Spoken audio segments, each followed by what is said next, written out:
দেশের অন্যতম শীর্ষ মোবাইল আর্থিক সেবা নগদ চলতি বছরের প্রথম প্রান্তিকে ও সর্বোচ্চ লেনদেনের নতুন রেকর্ড গড়েছে। লেনদেনের এই নতুন রেকর্ড গড়তে গিয়ে জানুয়ারি থেকে মার্চ প্রান্তিকে বেশ কিছু নতুন মাইল ফলকও অর্জন করেছে নগদের পক্ষ থেকে জানানো হয়েছে, সর্বশেষ প্রান্তিকে নগদে যে কোনো সময়ের তুলনায় ব্যাংক অ্যাড মানি পেমেন্ট এবং রেমিটেন্স এও নতুন মাইলফলকও অর্জন করেছে।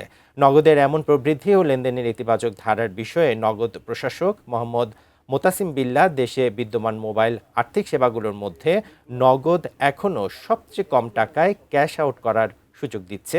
ফলে নিম্ন মধ্যবিত্ত ও গরিব মানুষের কাছে নগদই সবচেয়ে বেশি জনপ্রিয় হয়ে উঠেছে বলে মন্তব্য করেছেন। এই প্রান্তিকে প্রতিষ্ঠানটি 1,11,355 কোটি 32 লাখ টাকার বেশি লেনদেন করেছে, যা আগের বছরের একই সময়ের তুলনায় প্রায় 21% বেশি।